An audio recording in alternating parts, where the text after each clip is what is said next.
Dirja Pratama. Dari proses penyidikan, pembuktian, kemarin sudah kami sampaikan bahwa kita periksa sebagai saksi dan yang berkaitan dengan di sekitar korban. Dari 8 orang saksi yang kita periksa,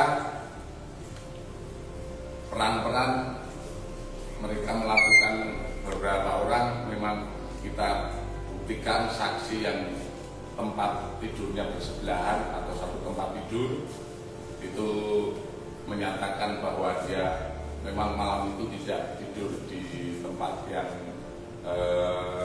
biasanya di barak. Ternyata dia tidur di ruangan tersendiri beserta rekan-rekan lainnya. Kemudian dari 8 orang tersangka, 8 orang yang diperiksa, kami belum mendapatkan bukti secara langsung mereka terlibat dalam kasus pembunuhan. Namun kami menduga dan kami mendalami lebih lanjut, ada 2 orang yang kita duga atau kita kenakan dalam proses disiplin maupun kode etik, di mana kami melihat ada salah satu seorang atas nama Bribda MF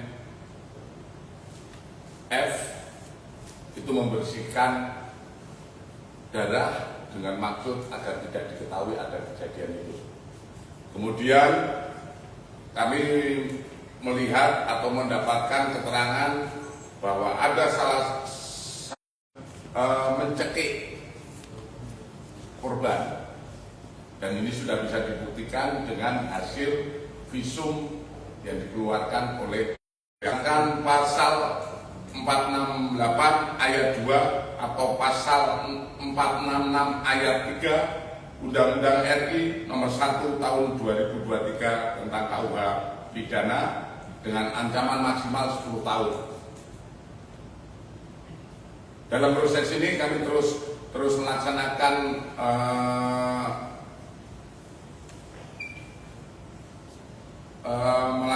berbagai upaya untuk hal ini tidak terulang. Sebetulnya kami upaya-upaya yang secara internal sudah kita laksanakan berkali-kali dalam berbagai kegiatan apel. Saya selalu menyampaikan kepada seluruh anggota untuk tidak melaksanakan ataupun pembinaan hubungan senior junior yang berlebihan sampai dengan penganiayaan dan lain sebagainya. Itu sudah berkali-kali saya sampaikan.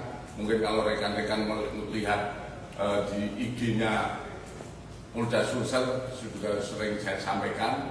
Kemudian upaya-upaya yang dilaksanakan oleh Direktorat Samapta juga sudah dilakukan dengan memisahkan sebetulnya antara junior dan senior. Ketika juniornya masuk, seniornya sudah tidak ada yang tinggal di barak. Namun pada hari kejadian memang yang bersangkutan pelaku ini sengaja mencari kelengahan-kelengahan, yaitu ketika malam mereka tidak bisa memanggil, saat sholat subuh dia melaksanakan penjemputan. Kemudian secara internal kami Prof selesai.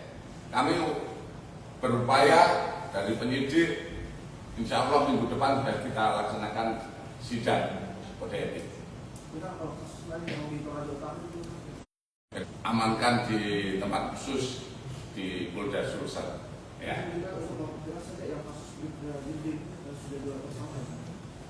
Satu tersangka yaitu Bribda P.